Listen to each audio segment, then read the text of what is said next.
give you praise. They say beauty comes with the brains. Today, I have an amazing personality with me on the show. She's a former beauty queen. We might all know her from the famous Miss Malaika 2001. Her name is Brita Maselethulini. Welcome, ma'am. Thank you, zolile.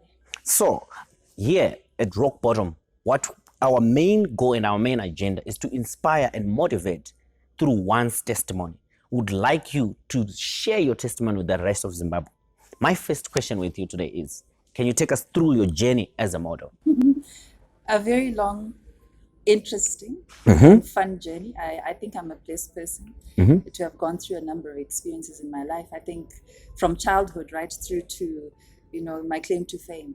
So I started off as a model when I was in college, and that was the Polytechnic. I was studying graphic design. A good friend of mine whispered into my ear and said, "I think you could be a Miss Zimbabwe."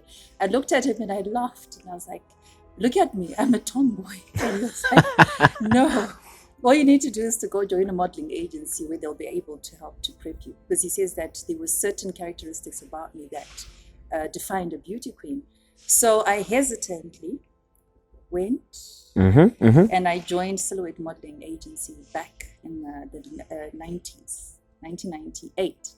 And that's where I got my grooming and the full realization that I could actually do this. So that was the start of my journey. Okay, fine.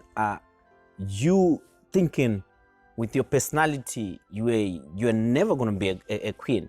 What really encouraged you to say, okay, fine, let me just give it a try? Okay, first and foremost, I grew up on a farm and was very introverted. So my life was all about the wildlife, outdoors, and very little integration with other kids, except those who got a compound or whether in school as well. So I was also a tomboy and an adrenaline junkie. So the two didn't fit. That puzzle wasn't working. Okay. And for me, it was just like, I've seen models in newspapers, I've seen them in magazines, on television. There's no way. They're skinny, tall, and all girlish, and I'm like, no. Girlish. I climbed trees. I used to run away and come back later, and so it just wasn't fitting. It didn't make sense. Okay, fine. Tell us the achievements that you made as a model after making that decision. You know what? I might as well qualify. So I joined a modeling agency, Silhouette Studios, where that kind of helped to prepare me for the journey that I was going to embark on. Because I was supposed to actually do Miss Zimbabwe in 1998, but I didn't because I wanted to make sure that I was mentally, physically ready to be able to take part in those. I didn't want to lose, okay? Leave no stone unturned. So I did Supermodel 1998, and I was a semi-finalist there. That was probably my first big main stage. And then I went and did Miss Polytechnic Harare in 1999. That's where I won that particular pageant. I did Top Model Zimbabwe and I was second princess there.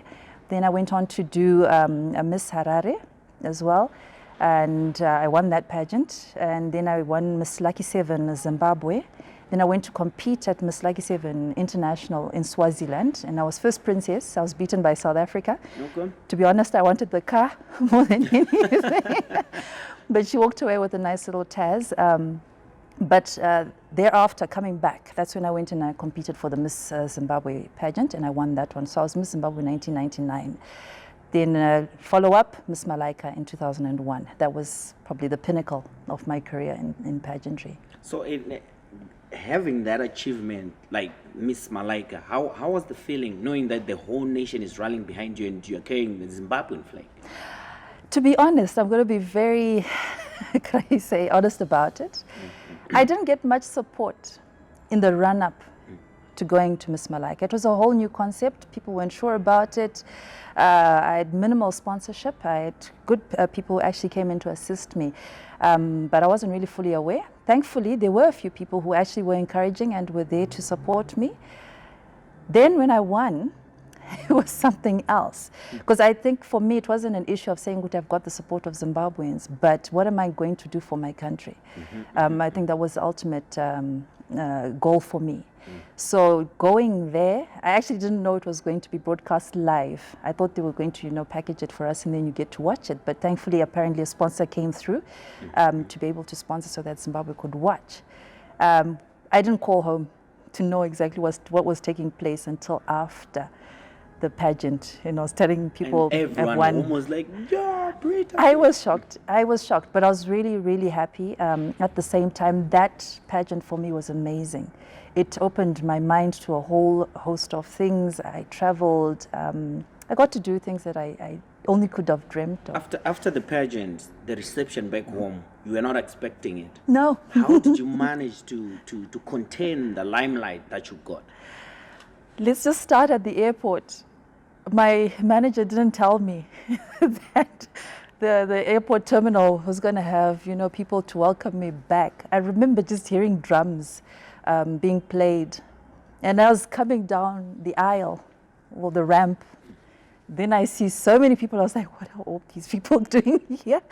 Then I see my other manager from Zimbabwe, and she was watching and smiling. Then I realized, oh my goodness, I didn't know what kind of an impact it had on Zimbabwe, or my fellow Zimbabweans. But that's when it dawned on me that I've got a lot of work to do. At the same time, I've got to be an ambassador and do my best to represent my people.